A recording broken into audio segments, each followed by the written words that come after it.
नमस्कार, MG news के इस एपिसोड में मैं नीला आपका स्वागत कर रही हूँ। शहर और आसपास की खबरों को लेकर हम हाजिर हैं। शुरू करेंगे प्रमुख खबरों से। राज्य के मुख्यमंत्री रघुबर दास अपने विधानसभा क्षेत्र में बन रहे सैनिटरी पैड सेंटर का किए निरीक्षण। कहा, स्वयं सहायता समूह को बाजार खोजने की नहीं है जरूरत, सरकार खरीदेगी पैड।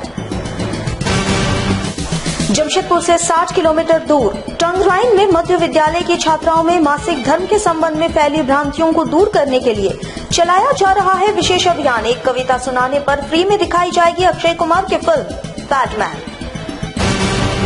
कोल्हान के इकलौते सबसे बड़े सरकारी अस्पताल में नहीं है हैंड वॉश की सुविधा। अस्पताल के स्वीपर कर रहे हैं ड्रेसिंग रूम का इस्तेमाल। अपने विधानसभा दौरे के क्रम में राज्य के मुख्यमंत्री पहुंचे दिवंगत भाजपा कार्यकर्ताओं के घर। बारेडी तथा बागुनहातों में मृतकों के परिजनों को बढ़ाया ढाढ़स, दिया मदद का भरोसा।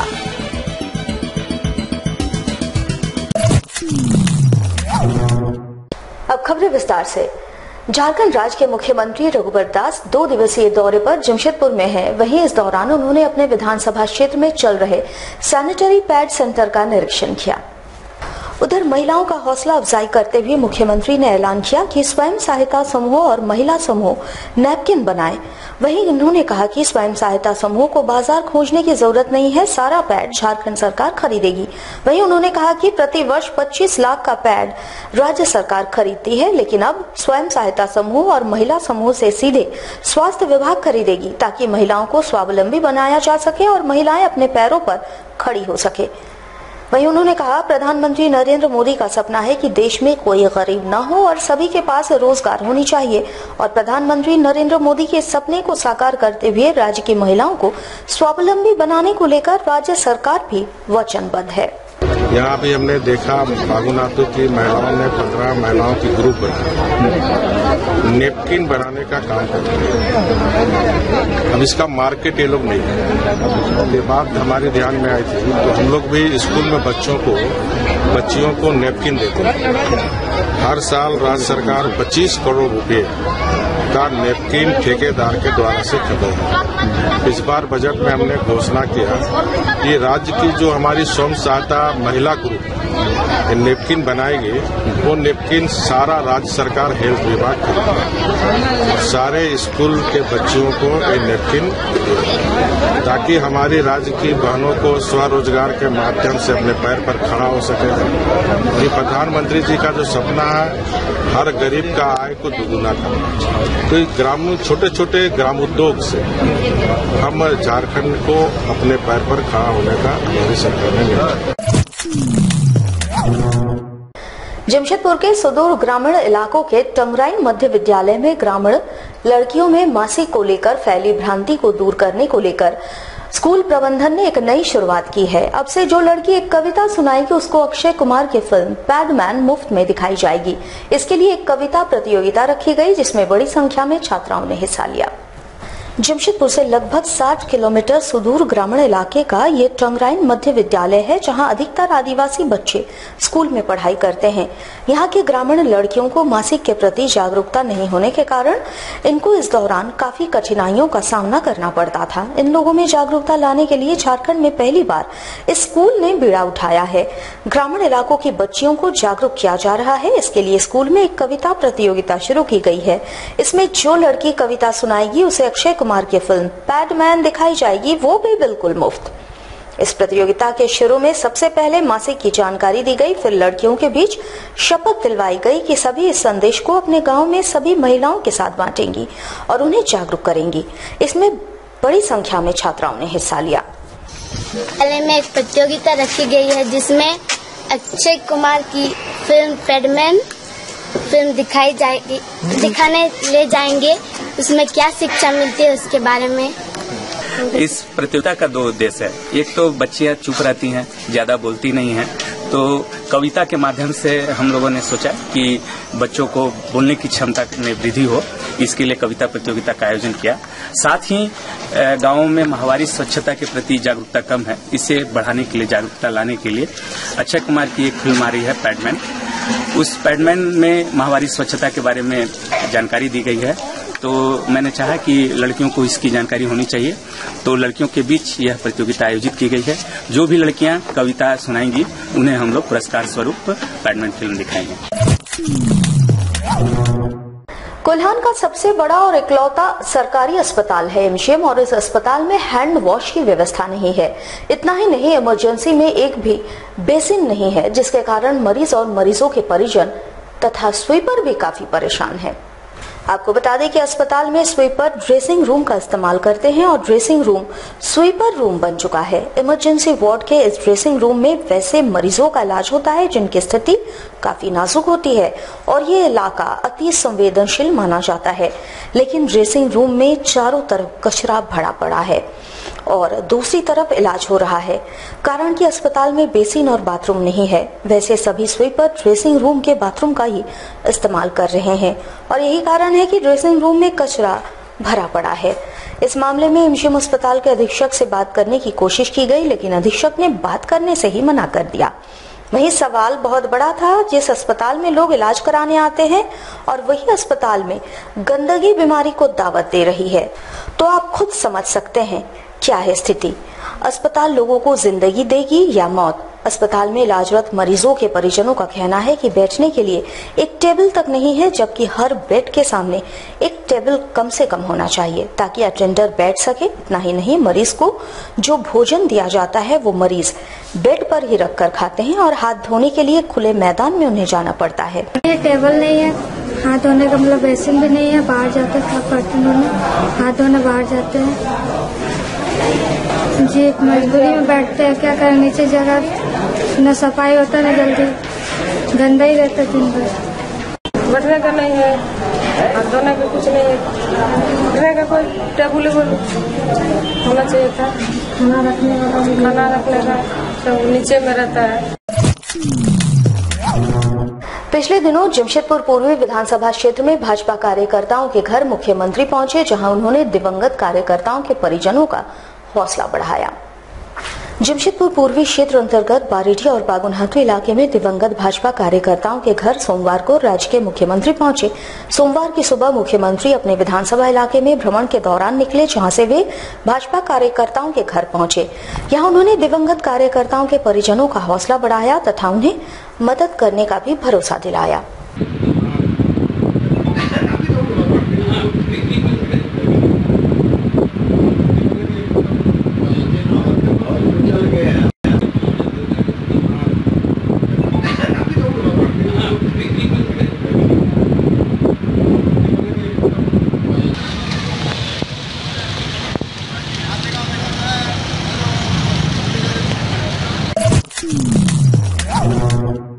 मुख्यमंत्री रघुबर दास सरायकेला खरसभा पहुंचे, जहां उन्होंने कोल्हान के लिए 314 करोड़ की योजनाओं की आधारशिला रखी। मुख्यमंत्री के साथ नगर विकास मंत्री सीपी सिंह, घाटशिला के विधायक लक्ष्मण टुडू, नगर विकास विभाग के सचिव अरुण कुमार, आदित्यपुर नगर निगम के अध्यक्ष राधा सांडल भी उपस्थित थी। आपको बता दें कि मुख्यमंत्री ने चक्रधरपुर शहरी जलापूर्ति योजना, आदित्यपुर सीवरेज ड्रेनेज सिस्टम और जमशेदपुर के लिए कन्वेंशन सेंटर की आधारशिला रखी। नगर विकास मंत्री सीपी सिंह ने 2.5 वर्ष में योजना को धरातल पर उतारे जाने का दावा किया। मंत्री सीपी सिंह ने संवेदकों को तय समय पर योजनाओं को धरातल पर उतारने की चेतावनी भी दी। आपको बता दें कि तीनों जिलों के लिए शिलान्यास हुए योजनाओं के लिए जुस्को और सातपुर पालमजी को ठेका सौंपा गया है। वहीं मंत्री सीपी सिंह ने बिहार के तर्ज पर झारखंड में भी आवास बोर्ड के मकानों को फ्री होल्ड करने की योजना शीघ्र शुरू किए जाने की बातें कही। वहीं मुख्यमंत्री रघुबर दास ने आदित्यपुर शहरी जलापूर्ति के लिए 350 करोड़ की योजना जल्द शुरू किए जाने की बातें कही। मुख्यमंत्री ने साल 2020 तक झारखंड में सभी का अपना मकान होने की बातें कही। इसके अलावा मुख्यमंत्री ने झारखंड के सभी जिलों में दादा दादी पार्क बनाने की घोषणा की, जिसमें समाज के बुजुर्गों की सुविधा का ख्याल रखा जाएगा। 3 बड़ी योजनाएं आपकी उपस्थिति में आज शिलान्यास हो रहे हैं, तो मुझे पूर्ण विश्वास है ये योजना 30 महीने में नहीं बल्कि 25, 26, 27 महीना में ही पूर्ण होगी। आपके सांसद लक्ष्मण गिरवा जी ने 2 दिन पहले की आदित्यपुर सरायकेला में जलापूर्ति की बहुत प्रॉब्लम, लोगों को शुद्ध पेयजल नहीं पहुंच पा। पानी की समस्या को पुरुष नहीं समझती, लेकिन महिलाएं हमारी बहनें समझती। कितना कठिन सामना उन्हें करना पड़ता है। और इसलिए आदिपुर शहरी जलापूर्ति योजना करीब 350 करोड़ रुपए का 3-4 महीने के बाद हम फिर आएंगे और 350 करोड़ का जलापूर्ति योजना का शुरुआत। हमारी सरकार ने हम 2022 तक भी इंतजार नहीं करना चाहते। हम 2020 तक झारखंड में कोई शहर में हो, क्या गांव में, कस्बों में, हर गरीब का प्रधानमंत्री आवास योजना हमारी सरकार बनाए। इसी तरह पर्यावरण भी शहर में बहुत काफी तेजी से बढ़ रहा है और जिसके कारण तरह तरह की बीमारी भी हो रही है। शहर क्षेत्र में रहने के कारण वन से हमारी दूरी हो गई। इसलिए हमारी सरकार ने इस बजट में दादा दादी पार्क के नाम से हर क्षेत्र में पार्क बनाने का काम करेगी। तो सरायकेला क्षेत्र में भी एक पार्क दादा दादी के नाम से बनेगा, जो अप्रैल के बजट से शुरू होने के समय ये काम शुरू होगा। जमशेदपुर कोऑपरेटिव कॉलेज के छात्र संघ तथा विभिन्न छात्र संगठनों ने संयुक्त रूप से कॉलेज परिसर में नशेड़ियों तथा अड्डेबाजों पर नकेल कसने की मांग जिले के पुलिस कप्तान के पास उठाई है। इस संबंध में उन्होंने जिला पुलिस कप्तान से सोमवार को मुलाकात की। वैसे अमूमन जमशेदपुर के सभी कॉलेजों में बाहरी तत्वों का जमावड़ा आए दिन देखा जाता है। इन अड्डेबाजों पर कानूनी कार्रवाई की मांग इनके द्वारा जिला प्रशासन के समक्ष उठाई गई है। इस दौरान छात्र संघ के सदस्यों ने कहा कि कॉलेज परिसर में बैठकर ये नशाखोर नशे का सेवन करते हैं और आने जाने वाली छात्राओं को परेशान किया करते हैं। उनके साथ छेड़खानी की जाती है, जिससे कॉलेज में भय का वातावरण छाया हुआ है। वहीं इस दौरान कॉलेज की एक छात्रा ने कहा कि आए दिन कॉलेज में इन असामाजिक तत्वों के द्वारा छात्राओं के साथ छेड़खानी की जाती है और इस कारण से कई छात्राओं ने कॉलेज आना बंद कर दिया है। अगर पुलिस प्रशासन के द्वारा कॉलेज में गश्ती बढ़ाई जाएगी तो इस पर रोक लग जाएगा और सभी भयमुक्त वातावरण में पढ़ाई कर पाएंगे। मैं कोऑपरेटिव कॉलेज छात्र संघ अध्यक्ष हूँ और NSUI, आपका AIDSO और आजसू के भी टीम आए हुए हैं। हमारे यहाँ कोऑपरेटिव कॉलेज कैंपस में आने के दौरान कुछ जगह है जहाँ पे कि अड्डेबाजी, स्मोकिंग या गुटखा, सब तंबाकू वगैरह वगैरह चलती है और उसका प्रभाव हमारे कॉलेज के अंदर भी पड़ता है, जैसे कैंटीन और भी जगहों पे पड़ता है। तो इसीलिए आज हम लोग SP साहब के पास आए हैं इनसे मांग रखने के लिए कि भाई जो भी ऐसे जगह है जो उनको लोकेट किया जाए, उनको खत्म किया जाए और साथ साथ की जो हम वहाँ पुलिस पेट्रोलिंग बढ़ाया जाए ताकि वहाँ आने जाने वाले सभी विद्यार्थियों को अच्छा माहौल मिले, वहाँ पढ़ाई लिखाई का माहौल हो और लड़कियों से जो छेड़खानी का मामला अक्सर सुनाई देता है वो सब खत्म हो। कॉलेज जाते वक्त कॉलेज के रास्तों में अनावश्यक जो चीज जरूरी नहीं है, कहीं जगहों पर सब बैठे रहते हैं, अनावश्यक अड्डेबाजी होती है। इन सभी चीजों को जो नशेखोरी होती है, इनसे जो आते जाते जो लड़कियां रहती है वो सभी काफी असुरक्षित महसूस करती है। तो हम सभी यहाँ पर यही मांग को लेकर आए हैं कि ये जो अनावश्यक अड्डाबाजी होती है, नशाखोरी होती है, इन सभी को जल्द से जल्द बंद किया जाए। कॉलेज में एक सुरक्षा का माहौल सभी चाहते हैं। जमशेदपुर के व्यवसायी संजय झुंझुनवाला के कई ठिकानों पर आयकर विभाग ने छापेमारी की। इस दौरान मानगो थाना अंतर्गत सिटी मार्वल के दुकान, उनके मकान तथा इन्हें स्थित गोदाम पर आयकर विभाग ने छापेमारी की। विभाग ने कई दस्तावेजों को भी इस दौरान खंगाला। बताया जाता है कि ये छापा आय से अधिक संपत्ति तथा कर चोरी के आरोप में डाला गया है। सोमवार की दोपहर अचानक यहां आयकर की टीम पहुंची और छापेमारी शुरू कर दी। इस दौरान पुलिस बल की तैनाती की गई थी, जिनके द्वारा बिल्डिंग को सील कर दिया गया था। जानकारी के मुताबिक आयकर विभाग ने यहां कई दस्तावेजों को खंगाला और कई दस्तावेजों को अपने साथ भी ले जाया गया। टीम ने उनके सिटी मार्बल नामक दुकान, वाटिका ग्रीन सिटी के आवास तथा निश्चित गोदाम पर एक साथ छापेमारी की।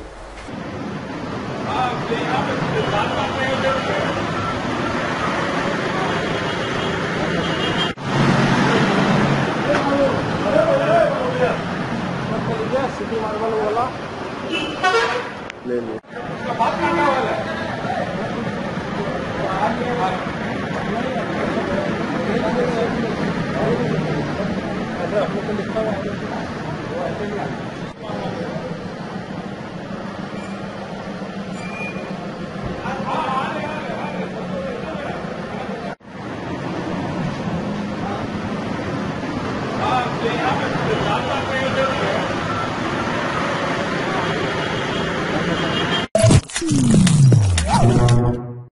योग वेदांत सेवा समिति जमशेदपुर के तत्वावधान में आगामी 14 फरवरी को मातृ पितृ पूजन दिवस का बृहत आयोजन किया जा रहा है। इसकी तैयारियों की जानकारी एक पत्रकार वार्ता कर समिति के सदस्यों ने दी। जमशेदपुर के एग्रीको ट्रांसपोर्ट मैदान में 14 फरवरी को इसका आयोजन होने जा रहा है। इसकी जानकारी देते हुए समिति के सदस्यों ने कहा कि 14 फरवरी को देश के युवा पाश्चात्य सभ्यता को अपनाते हुए वैलेंटाइंस डे मना रहे हैं और अपने संस्कृति को नष्ट कर रहे हैं, जबकि इसी दिवस को मातृ पितृ पूजन दिवस के रूप में भी मनाया जा सकता है। पिछले वर्ष राज्य के शिक्षा मंत्री ने वृहद रूप से इसका आयोजन सरकारी स्कूलों में करवाया था और देश भर में इसे मातृ पितृ पूजन दिवस के रूप में मनाया जा रहा है। शहर वासियों के बीच इसी सोच के प्रचार प्रसार के लिए इसका वृहद आयोजन किया जा रहा है। एग्रीको मैदान गोलमुरी में 14 फरवरी को दोपहर 2:30 पर एक भव्य मातृ पितृ पूजन समारोह मना रहे हैं। मातृ पितृ पूजन समारोह इसलिए मनाना आवश्यक हो गया है कि जो हमारी मातृ देवो भव पितृ देवो भव की जो संस्कृति है, आज उस पर पाश्चात्य जगत के काले बादल छा चुके हैं। मातृ पितृ पूजन दिवस पूरे देश भर में और विदेश में भी पिछले साल 2017 में करीब 24,000 जगहों पर मनाया गया है। हमारे झारखंड प्रदेश की शिक्षा मंत्री नीरा यादव ने 50,000 सरकारी स्कूलों में मातृ पितृ पूजन दिवस मनाने का आदेश दिया है। उनको बहुत बहुत धन्यवाद। यह मातृ पितृ पूजन सारे सरकारी स्कूलों में पूरे साल भर मनाया जाएगा। मातृ पितृ पूजन दिवस 14 तारीख को वैलेंटाइन डे की जगह इसीलिए मनाया जाता है कि वैलेंटाइन डे की जो कुसंस्कृति है उसको न अपनाकर हमारे जितने भी बच्चे हैं, जितने भी अभिभावक हैं, वो मातृ पितृ पूजन दिवस मनाएं। जमशेदपुर की सामाजिक संस्था सत्यम संजीवन संघ के द्वारा एमजीएम अस्पताल परिसर में 10 दिवसीय स्वच्छता सह जागरूकता अभियान चलाई जा रही है। इसके माध्यम से यहां आने जाने वाले लोगों को स्वच्छता के प्रति जागरूक किया जा रहा है। प्रधानमंत्री नरेंद्र मोदी के स्वच्छ भारत अभियान को बल देने के लिए संघ के द्वारा ये कदम उठाया गया है। सोमवार को इसके तीसरे दिन भी जमशेदपुर के एमजीएम अस्पताल में यह अभियान चलाया गया। इस दौरान इनके द्वारा अस्पताल परिसर में सफाई अभियान चलाई गई। वहीं इनके द्वारा मरीजों को स्वच्छता के फायदे बताए गए। संघ के सदस्यों के अनुसार अस्पताल एक ऐसी जगह है जहाँ बेहतर साफ सफाई की जरूरत होती है और इस कारण से जागरूकता अभियान यहीं से शुरू की गई। 10 दिवसीय इस अभियान के माध्यम से मरीजों तथा अस्पताल के आगंतुकों को स्वच्छता का संदेश दिया जा रहा है।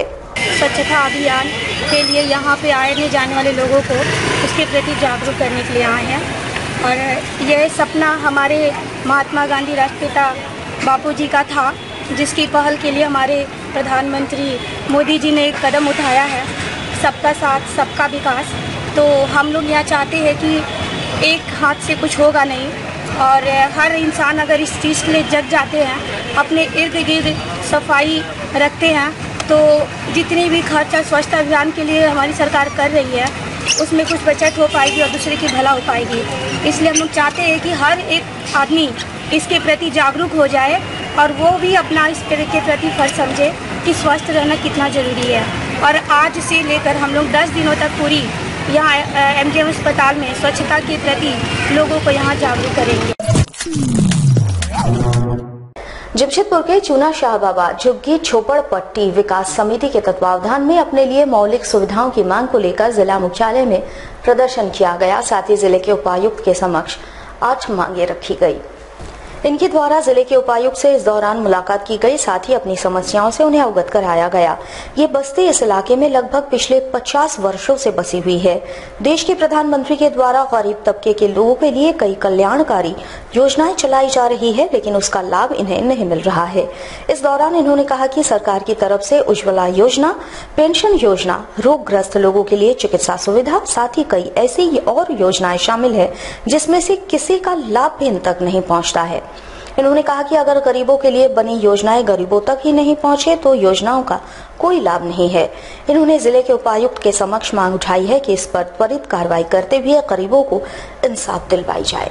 टूना साहब आवाज झोपड़पट्टी बस्ती विकास समिति बिष्टुपुर की ओर से हम लोग आए हैं। सब अनुसूचित जाति के लोग हैं। हम लोग ने 8 सूत्री मांग को आज उपायुक्त पूर्वी सिंहभूम के पास में रखा और उनसे गुहार किया कि जो सुख सुविधा केंद्र सरकार और राज्य सरकार के द्वारा जो अनुसूचित जाति के लोगों को मिल रहा है, ये सुविधा इन लोगों को नहीं मिल पा रहा है। आखिर क्यों? दूसरी बात, कई बार उस बस्ती का बिहार सरकार, झारखंड सरकार तरफ से सर्वे हो चुका है और सुख सुविधा जो भी मिल रहा है, खास करके अनुसूचित जाति अनुसूचित जनजाति के लिए, चाहे ग्रामीण क्षेत्र हो चाहे शहरी क्षेत्र हो, वो सुविधा इनको नहीं मिल पा रहा है। जैसे कि प्रधानमंत्री जो रोजगार योजना है, प्रधानमंत्री आवास योजना है, प्रधानमंत्री उज्ज्वल योजना है, प्रधानमंत्री आपका स्वच्छ शौचालय योजना है, गरीब बच्चों को जो शिक्षा के योजना है उसका लाभ नहीं मिलता, वृद्धा पेंशन विधवा पेंशन योजना नहीं मिलता, बिजली पानी जो योजना ये नहीं मिल पाता है। इसीलिए हम लोगों ने उसके अलावा जो स्वास्थ्य लाभ, जो गरीब दुखी जो बीमार रोगग्रस्त होते उनको वो लाभ भी नहीं मिल पाता। इसलिए आज हम लोगों ने एक ज्ञापन 8 सूत्री मांग पत्र उपायुक्त को सौंपकर हमारे साथ लगातार जुड़े रहने के लिए आप हमें YouTube पर जरूर सब्सक्राइब करें।